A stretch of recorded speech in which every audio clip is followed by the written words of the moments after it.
இந்த வீடியோவில் நம்ம எதை பற்றி பார்க்க போகிறோம்னா சிஎஸ்கே வாஸ் எம்ஐ மேட்ச் நாளைக்கு நடக்குது. இந்த மேட்ச்சில் சிஎஸ்கே பிளேயிங் லெவலில் நம்மளுடைய மரிஷா பத்ராக்கு இடம் கிடைக்குமா, இல்லை அவர் பெஞ்சில் உட்கார வைக்கப்படுவார், அதை பற்றி தான் தெளிவாக பார்க்க போகிறோம். என்னடா இவன் காலையில் பிளேயிங் லெவலில் பத்திரனா பேரை கொடுத்துருந்தான், இப்போ விளாட மாட்டாரான்னு உங்களுக்கு பல கேள்வி ஏற்படலாம். அதற்கான மொத்த பதிலும் இந்த வீடியோவில் இருக்குது. வாங்க வீடியோக்குள்ளே போகலாம். அதுக்கு முன்னாடி ஒரு லைக்கை தட்டி விட்டுருங்க. ஒரு டயத்தில் சிஎஸ்கே நம்பிக்கை நட்சத்திரம் நம்மளோட மரிஷா பத்திரனா. இந்த சீசன்லையும் சிஎஸ்கே அவர் ரீட்டன் பண்ணியிருந்தாங்க, ஏலத்தில் விடலை. அப்படி இருக்கும்போது ஏன் பிளேயிங் லெவலில் வாய்ப்பு கிடைக்கும் அப்படின்னு சொல்லி ஒரு மிகப்பெரிய கேள்வி இருக்குது. அதற்கான காரணம்னா நம்ம பத்திரனாவோட ஃபார்ம் அவுட் தான். சமீப காலமாக பத்திரனா ஃபார்மில் இல்லை. அவரோட நேஷனல் டீமில் கூட அவர் இடம் இல்லாமல் வெளியே தான் இருக்கார். அப்படிப்பட்ட பத்திரனா மேலே சிஎஸ்கே மிகப்பெரிய நம்பிக்கை வச்சு பிளேயிங் லெவலில் வாய்ப்பு கொடுப்பாங்க அப்படின்னு மிகப்பெரிய கேள்வி இருக்குது.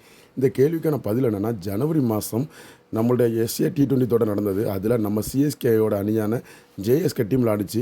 அந்த டீமுக்கு இதே மேனேஜ்மெண்ட்டு, இதே ஸ்டீவன் ஃபிலிமுக்கு தான் ஹெட் கோச்சு. அந்த டீமில் நம்மளோட மரிஷா பத்திரனா இருந்தார்.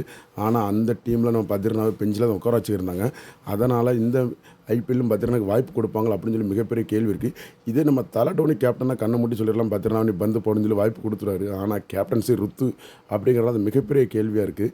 பத்திரனாக்கு வாய்ப்பு கொடுப்பாங்களா, இல்லை ஃப்ளெமிங் தலையீடு காரணமாக நம்மள்ட்ட பத்திரனா பெஞ்சில் உட்கார வைப்பாங்களா அப்படின்னு சொல்லி மிகப்பெரிய கேள்வி இருக்குது.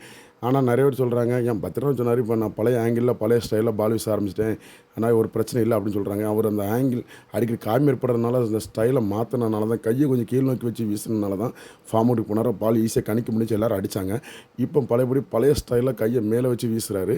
பயிற்சியில் அப்படி தான் வீசிகிட்டு இருக்காரு. அதனால் பிள்ளைங்களும் இடம் கிடைக்குன்னு சொல்லி பத்திரனா நம்பிக்கை தெரிவிச்சிருக்காரு. ஆனால் நம்ம சிஎஸ்கே நிர்வாகம் பயிற்சியில் அவர் மேலே திருப்தி அடைஞ்சான்னு கேட்டால் அதை பற்றி சரியாக பதில் எதுவும் தெரியலை. திருப்தி அடைந்தால் மட்டுமே அவருக்கு வாய்ப்பு கிடைக்கும். ஒருவேளை நீங்கள் கேட்கலாம், பத்திரனாவோட பெஸ்ட் பவுலர் யாருப்பா இருக்கா சிஎஸ்கே ஸ்குவாடில் அப்படின்னு இருக்காரு. நம்மளுடைய நாத்தன் நெல்லிஸ் தான். நம்மள்ட்ட நேத்தன் நெல்லிஸ் மிகச்சிறந்த ஃபார்ம் இருக்கார். சாம்பியன் டிரைவில் ஆஸ்திரேலியாவுக்கு மிகப்பெரிய சமூகம் செஞ்சு கொடுத்தாரு. இப்போ ரீசெண்டாக எல்லா டீமும் விளாடுறாரு. நல்ல சிறந்த எக்கனாமிக்கல் வீசுறாரு. டெத் ஒரு பெஸ்டிஸ்டாக இருக்கார். பவர் பிளேயில் ஒரு ரன் கட்டுக்கோ பேசுகிறாரு. போதா வரைக்கும் அவருக்கு ஐபிஎல்லில் பஞ்சாப் கிங்ஸ்க்காக விளாண்ட அனுபவம் இருக்குது.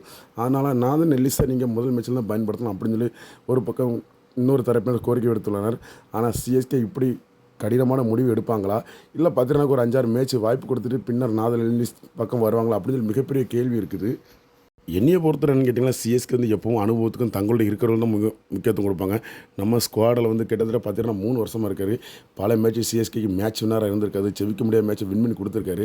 அதனால் பத்திரனா மேலே நம்பிக்கை வச்சு தொடர்ந்து நீ துணிஞ்சு போடுற தம்பி பார்த்துக்கலாம் வர்றதை அப்படிங்கிற மாதிரி தான் பத்திரனாக்கையில் நம்ம ருத்து பால் கொடுப்பார் நான் நினைக்கிறேன். அதனால் எந்த ஒரு குழப்பம் வேண்டாம். கட்டாயம் முதல் மேட்ச்சில் சிஎஸ்கே வாஸ் எம்ஐ மேட்ச்சில் பத்திரனா பிளேயிங் களம் இறங்குவார். அனைத்து மேட்சிலும் சிஎஸ்கேக்காக பங்கேற்பார். இதுதான் என்னோட தனிப்பட்ட கருத்து. ஃப்ரெண்ட்ஸ், உங்களோட கருத்துக்களை நான் மறக்காம கீழே கமெண்ட் பாக்ஸில் தெரியப்படுத்துங்க. இந்த வீடியோ பிடிச்ச ஒரு லைக் பண்ணுங்கள், ஷேர் பண்ணுங்கள். இந்த மாதிரி சிஎஸ்கே பற்றி அபிஷியல் அப்டேட்னா எங்கள் சேனலோடு இணைந்திருங்க. மற்றும் ஒரு வீடியோ சந்திப்போம் நண்பர்கள். நன்றி.